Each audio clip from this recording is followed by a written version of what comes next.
하나님 말씀은 구약성경 사무엘상 26장 6절로 12절 말씀입니다. 잘 주신 줄 알고 제가 봉독하겠습니다. 이에 다윗이 햇사람 아히멜렉과 스루야의 아들 요압의 아우 아비새에게 물어 이르되 누가 나와 더불어 진영에 내려가서 사울에게 이르겠느냐 하니 아비새가 이르되 내가 함께 가겠나이다. 다윗과 아비새가 밤에 그 백성에게 나아가 본즉 사울이 진영 가운데 누워 자고 창은 머리곁 땅에 꽂혀 있고 아브넬과 백성들은 그를 둘러 누웠는지라. 아비새가 다윗에게 이르되 하나님이 오늘 당신의 원수를 당신의 손에 넘기셨나이다. 그러므로 청하오니 내가 창으로 그를 찔러서 단번에 땅에 꽂게 하소서. 내가 그를 두 번 찌를 것이 없으리이다 하니 다윗이 아비새에게 이르되 죽이지 말라. 누구든지 손을 들어 여호와의 기름 부음 받은 자를 치면 죄가 없겠느냐 하고 다윗이 또 이르되 여호와께서 살아계심을 두고 맹세하노니 여호와께서 그를 치시리니 혹은 죽을 날이 이르거나 또는 전쟁에 나가 망하리로다.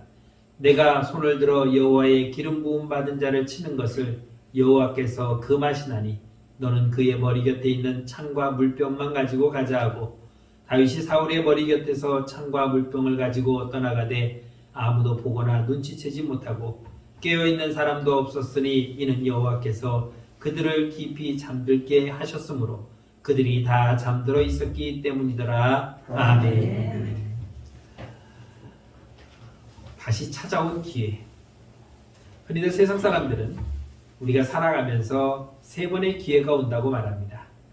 그 세 번의 기회를 다 잡는 사람은 정말 귀할 것이고 보통은 한 번은 잡는다고 하는데 한 번도 못 잡는 사람들이 많이 있다고 합니다.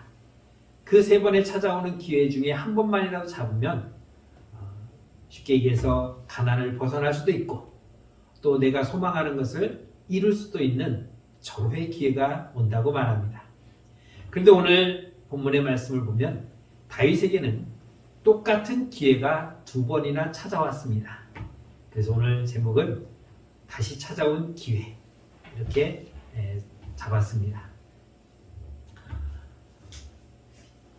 왜 기회가 또 왔을까? 우리는 잘 이해하지 못하겠지만 오늘 하나님은 다윗에게 두 번의 기회를 주었습니다.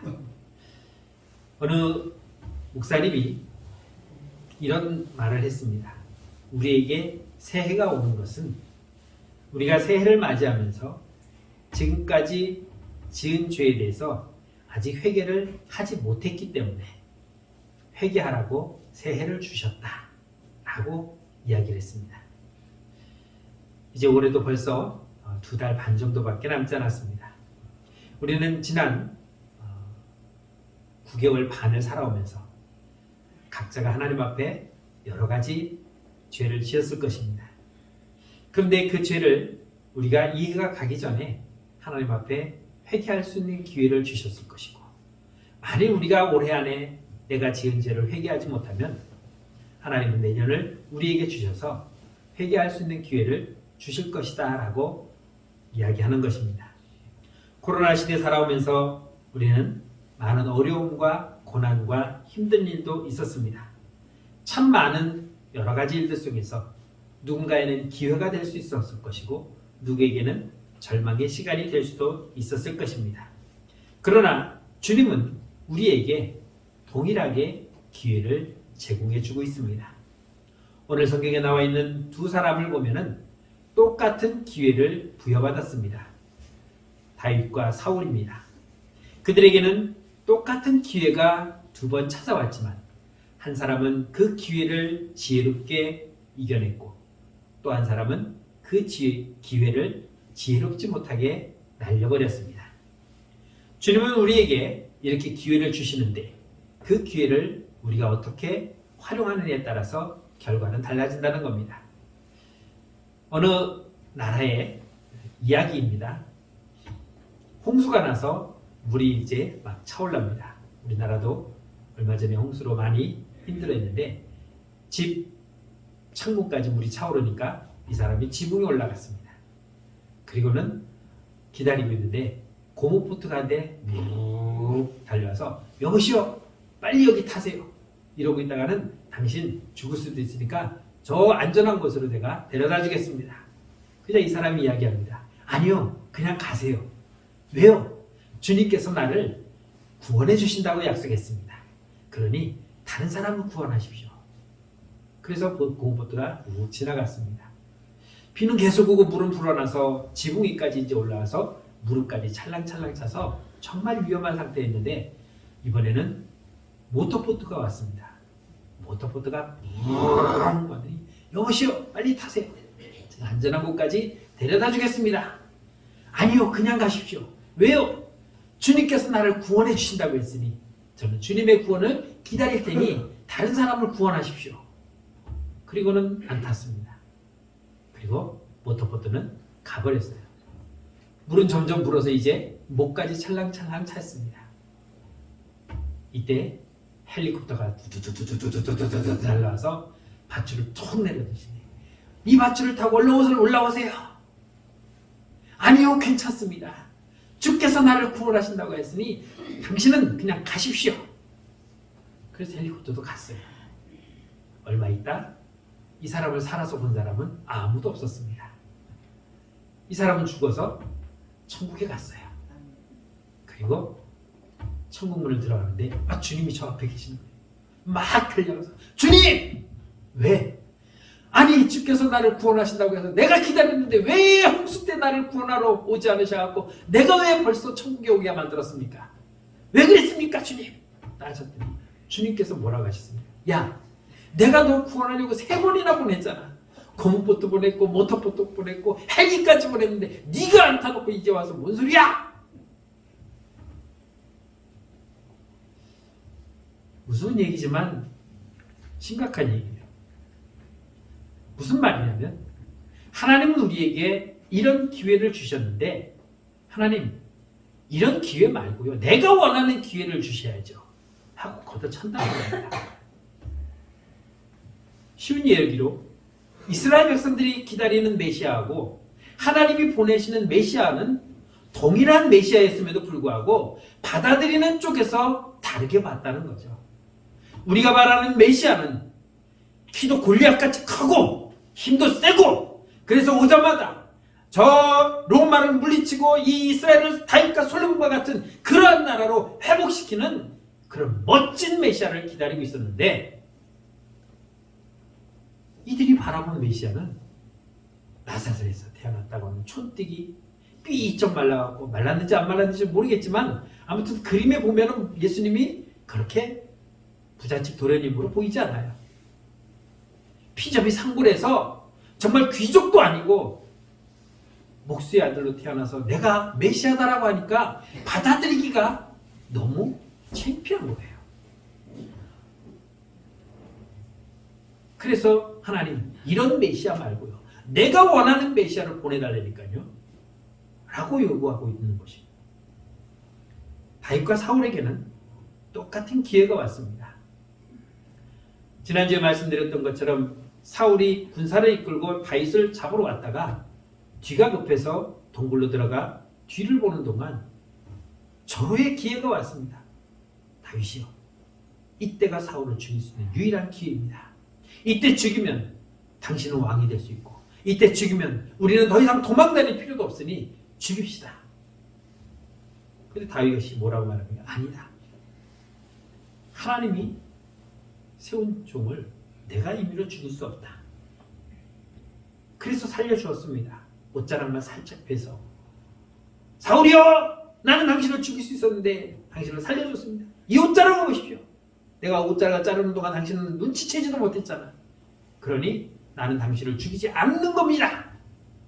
사울이 감동을 하고 돌아갔어요. 그런데 다윗이 숨어있다는 곳을 또 누군가 신고를 해서 지금 3,000명의 군사를 가지고 또 와서 들판에 이제 진을 치고 밤중에 쉬고 있는 겁니다. 저들이 어떻게 하고 있나 염탐을 하려고 다윗이 가면서 나하고 갈 사람 했더니 아비새가 따라 나섰습니다. 그래서 사울의 군대의 진영을 갔는데 이게 웬일입니까? 다 자고 있어요. 3,000명이 자고 있습니다. 상상할 수 없는 일이에요.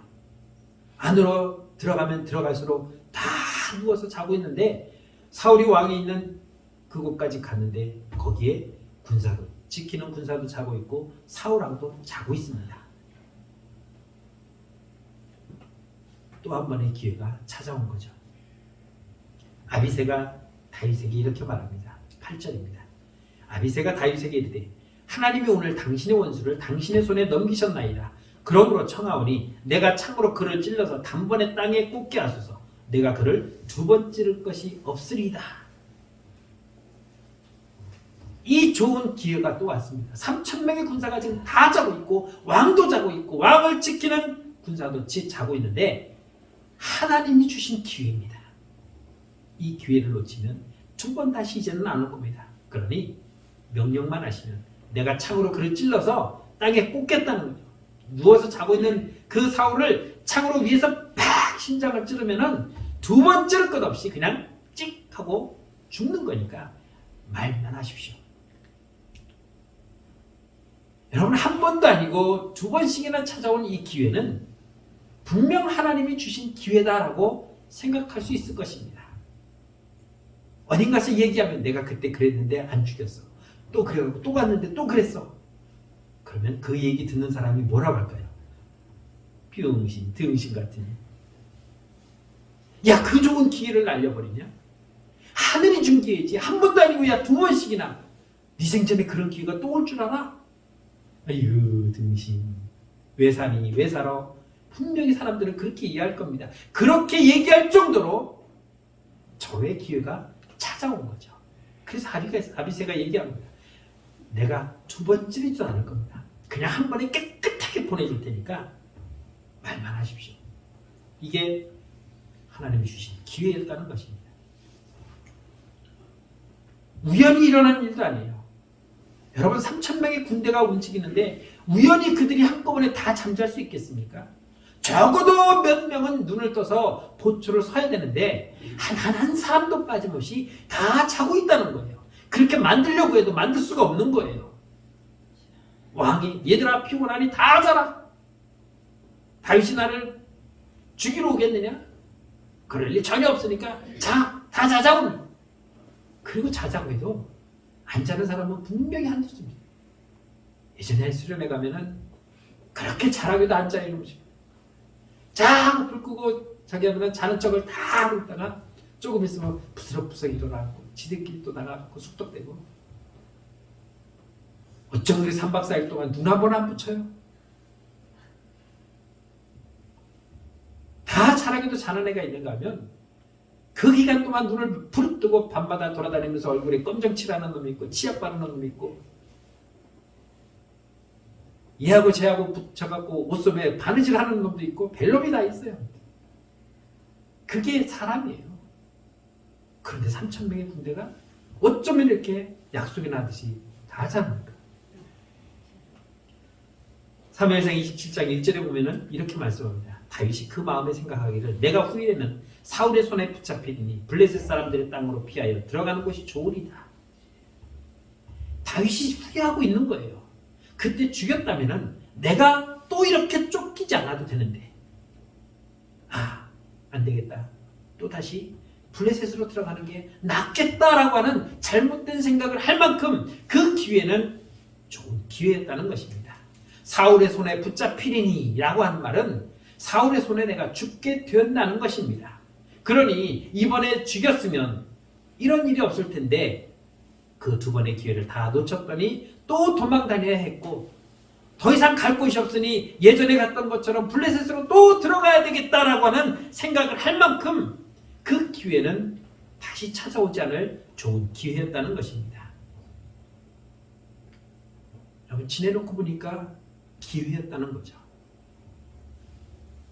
그런데 다윗은 그런 마음이 있었을지라도 이 기회를 활용하지 않았다는 것입니다. 왜 그렇습니까? 오늘 9절로 11절 말씀은 이렇게 말합니다. 다윗이 아비새에게 이르되 죽이지 말라. 누구든지 손을 들어 여호와의 기름 부은 자를 치면 죄가 없겠느냐 하고 다윗이 또 이르되 여호와께서 살아계심을 두고 맹세하노니 여호와께서 그를 치시리니 혹은 죽을 날이 이르거나 또는 전장에 나가 망하리라. 내가 손을 들어 여호와의 기름 부은 자를 치는 것을 여호와께서 금하시나니 너는 그의 머리 곁에 있는 물창과 물병만 가지고 가자라고 말합니다. 죽일 수 있는 기회였지만 죽이지 말자. 왜 죽이지 맙니까? 하나님께서 금하신 것이다. 하나님이 직접 머리에 손을 얹고 기름 부은 그 자를 내가 그를 죽인다는 것은 하나님의 권위를 도전하는 것이기에 하나님이 금하신 것을 우리는 하지 말자. 다만 하나님께서 하실 것이다. 그가 조만간 죽을지 전쟁에 나가서 죽을지 알지는 못하지만 반드시 하나님께서 하실 것이니 이것을 우리가 하지 말자라고 하면서 그 머리맡에 있는 창과 물병만 가지고 가자고 하면서 나온 것입니다. 내 생각을 앞세운 것이 아니라 하나님의 뜻을 앞세운 것입니다. 하나님이 주신 뜻이 이것인데 내 뜻이 이것인데 서로 상충된다고 하나님 누구를 위해서 주는 기회입니까? 나를 위해서 주는 기회라면 내 뜻대로 해주십시오라고 하나님의 뜻을 접는 것이 아니라 내 뜻이 이럼에도 불구하고 하나님의 뜻이 그렇다면 저는 하나님의 뜻에 따르겠습니다라고 하는 것이 오늘 다윗의 모습이라는 것입니다. 내 앞에 펼쳐져 있는 모든 상황이 하나님께서 만드신 것처럼 완벽해 보였습니다. 두 번 다시 찾아올 수 없는 그런 기회가 나에게 두 번씩이나 왔다는 것은 분명 하나님의 뜻이 아니면은 이렇게 될 수 없다는 것입니다. 10절 말씀에서 뭐라고 말합니까? 다윗이 또 이르되 여호와께서 살아계심을 두고 맹세하노니 여호와께서 그를 치시리니 내가 굳이 치지 않아도 여호와께서 치실 것이니 굳이 내가 치지 않아도 될 것이다. 그가 망할 날이 다가올 것이니 우리는 거기에 대해서 미련을 두지 말자는 거죠. 아쉬워하지 말자는 것입니다. 다윗이 결코 나는 할 수 없다는 것을 분명하게 말하고 있는 겁니다. 아무리 기회라고 해도 그 기회가 하나님의 뜻과 반대된다면 그것은 기회가 아니라 하나님의 시험일 것이다 라는 것입니다. 여러분 완벽해 보였습니다. 그러나 이것이 정말 내게 준 기회인지 하나님이 나를 시험하는 것인지를 다윗은 생각해 본 것입니다.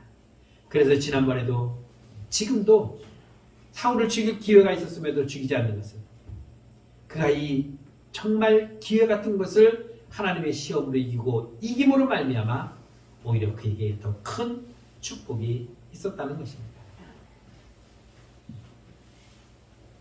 12절 말씀에 보면 하나님께서는 이렇게 말씀합니다. 다윗이 사울의 머리 곁에서 창과 물병을 가지고 떠나가되 아무도 보거나 눈치채지 못하고 깨어있는 사람도 없었으니 이는 여호와께서 그들을 깊이 잠들게 하셨으므로 그들이 다 잠들어 있었기 때문이다. 피곤해서 잔 게 아닙니다. 모두가 불면증이 있어서 수면제 먹고 잔 것도 아닙니다. 누가 재운 것도 아니에요. 누가 재웠습니까? 하나님께서 재웠습니다. 하나님께서 그들을 다 재워놓고 다윗을 보낸 거죠. 네가 이 상황을 어떻게 하는가? 하나님이 시험하셨습니다. 여러분, 다윗은 하나님의 뜻을 분명히 깨달았습니다. 이것은 하나님이 주신 기회이지만 나를 시험하는 시험이었다. 하나님이 사울을 죽이려면 어떻게 해서든 죽였을 겁니다. 다윗이 물맷돌 들고 골리앗 앞에 나갈 때에 다윗이 무엇을 생각했습니까? 아무것도 생각 안 했어요. 전능하신 하나님이 저 할례 받지 못한 하나님을 욕하는 저 나쁜 놈을 반드시 오늘 내 손에 붙여서 죽일 것이다. 그 믿음대로 된 것이에요. 무기가 있었습니까? 지혜가 있었습니까? 힘이 있었습니까? 키가 컸습니까? 무엇으로도 골리앗과 상대가 되지 않았음에도 불구하고 하나님은 다윗에게 나갈 수 있는 기회를 주었고 그 기회를 다윗은 이용해서 골리앗을 무찌를 수가 있었던 겁니다. 아무도 나서려 하지 않는 그 시간, 그 장소였고 아무도 나가서 싸우려고 생각도 안 했던 그 전쟁에서 오직 유일하게 다윗만 나갔습니다. 아무도 기대하지 않았습니다. 아이고, 하룻강아지 복 무서운 줄 모른다고 저 어린 것이 나가서 단방에 죽을 것이다. 기대도 안 했습니다. 그런데 결과는 어땠습니까? 하나님은 골리앗을 죽였습니다. 그런 하나님이 굳이 이렇게 다 잠재워 놓고 다윗에게 죽일 수 있는 기회를 주셨겠는가? 하나님의 시험이었던 것을 다윗은 알게 된 것입니다. 그러면 사울은 어떻습니까? 3,000명의 군사를 이끌고 왔습니다.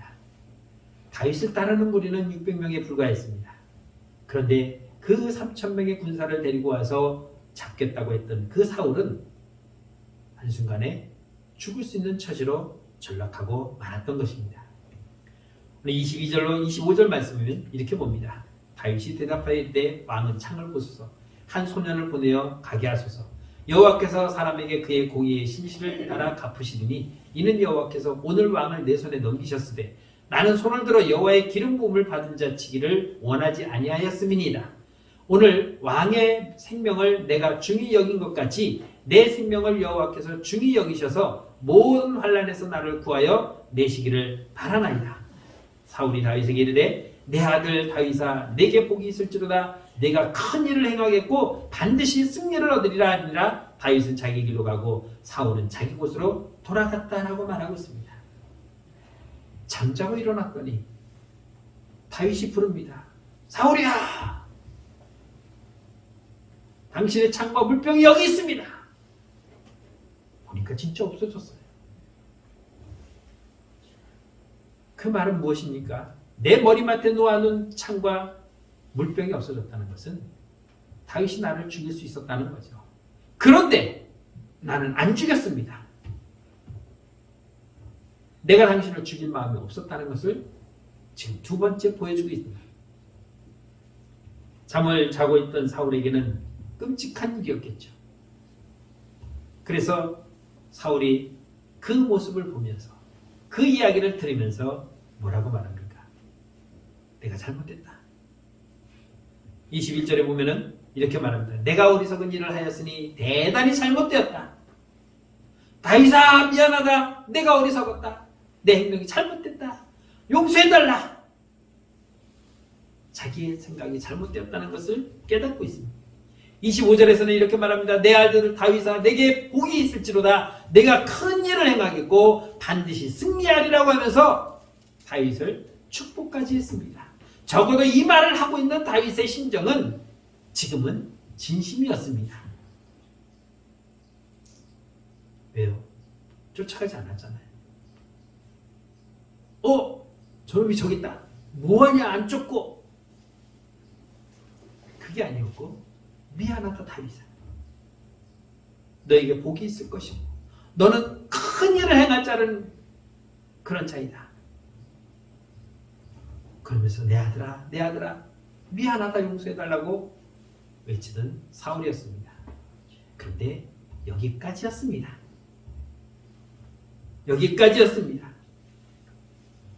내가 잘못했다는 것을 고백하는 그 심정이 이제는 하나님 앞에 엎드려서 하나님 제가 잘못했습니다. 회개할 수 있는 기회가 지금 두 번째 사울에게 온 것입니다. 두 번이나 다윗이 자기를 죽일 수 있는 기회에서 자신의 목숨이 보존되었습니다. 이것은 하나님께서 다윗의 마음을 어루만지셨고 다윗을 통해서 죽이지 말라고 하셔서 내가 살았다고 하는 이 생각을 품지 못하고 있었다는 것입니다. 두 번이나 마음을 고쳐먹고 하나님 앞에 회개할 수 있는 기회가 찾아왔음에도 불구하고 그는 회개하지 않았습니다. 24장 20절에서는 이렇게 말합니다. 나는 내가 반드시 왕이 될 것을 알다라고 말했습니다. 사무엘 선지자가 너에게 가서 머리에 기름을 부어 네가 내 뒤를 이어 왕이 될 것이라고 하는 것을 나는 이미 알고 있기에 네가 내 뒤를 이어서 왕이 될 것을 나는 안다. 사울도 알고 있었습니다. 오늘 25절에서는 뭐라고 말합니까? 내가 큰 일을 행하겠고 반드시 승리할 것이라고 하는 그 내용도 분명히 인지하고 있었습니다. 그런데 그럼에도 불구하고 사울은 여기까지였습니다. 이 이후로 다윗과 사울이 마주치지는 않았습니다.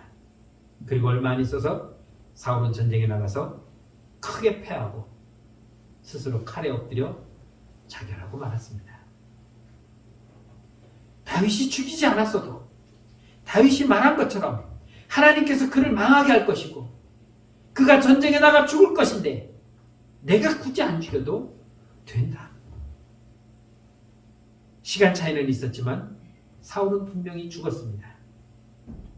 하나님은 다윗에게 2번의 기회를 주었고 다윗은 그 2번의 기회를 시험으로 거뜬히 이겨냈습니다.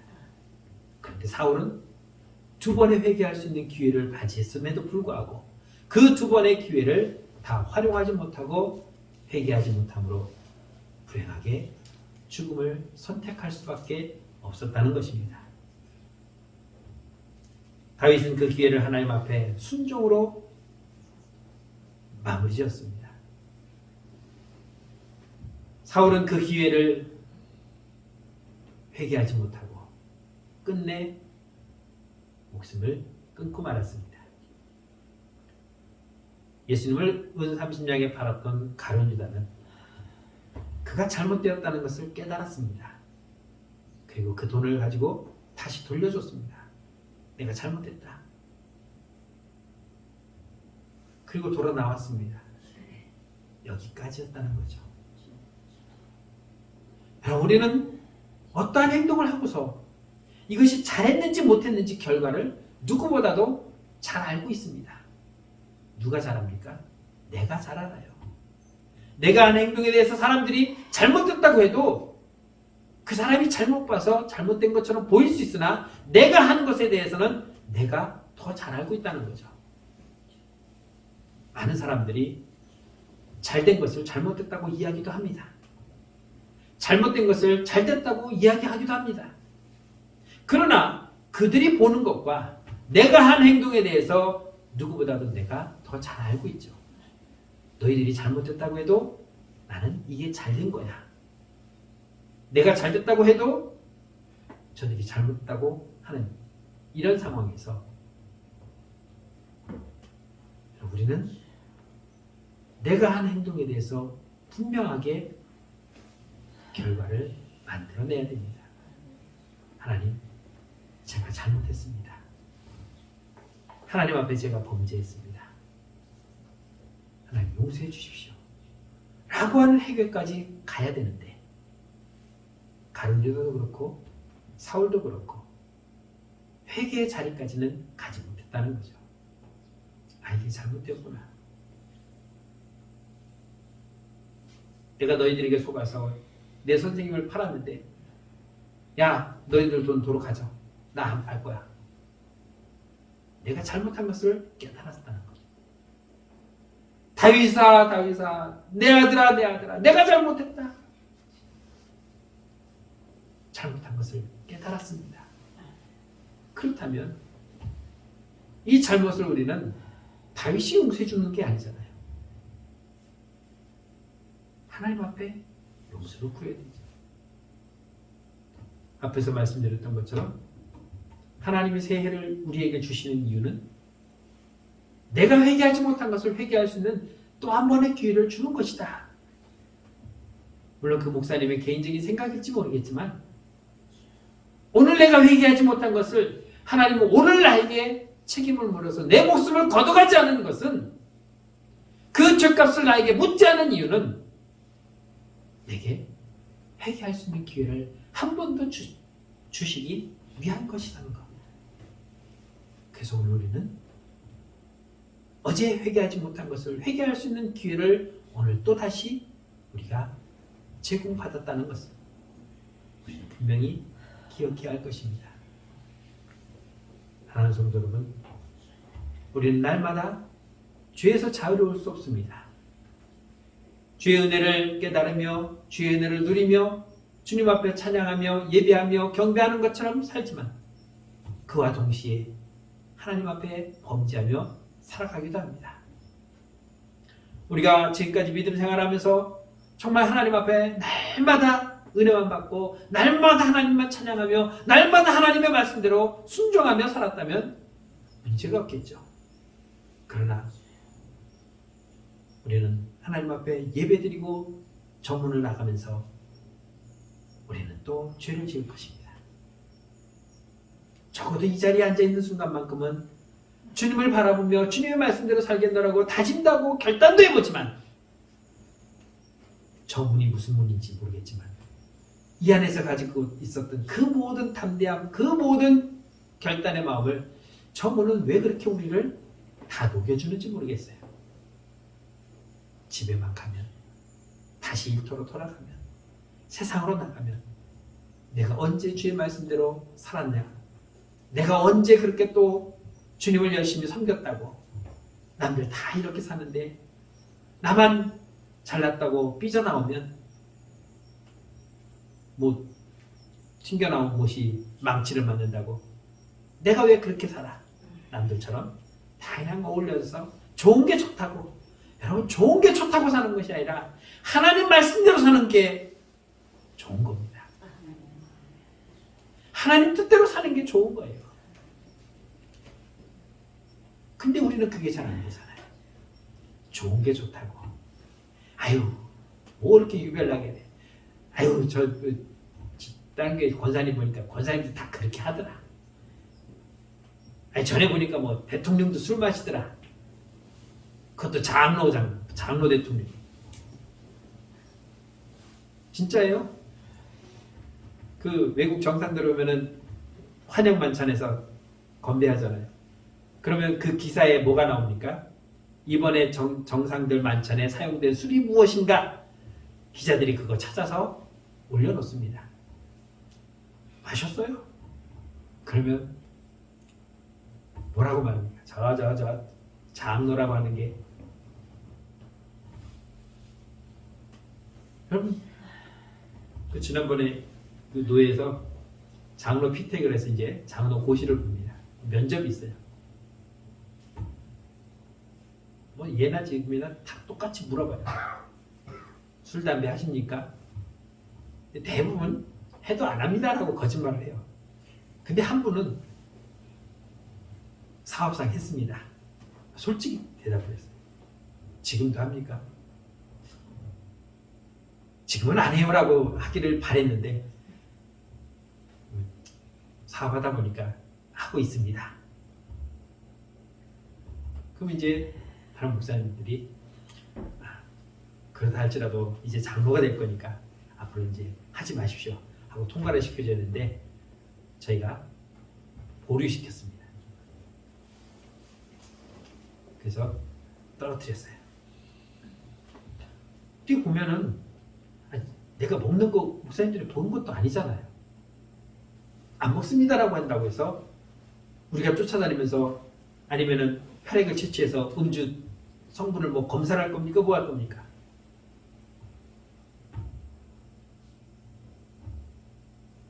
하지만 그렇게 사는 것이 어쩔 수 없다고 본인은 말하겠지만 내 생각이 정당화될 수는 없다는 거죠.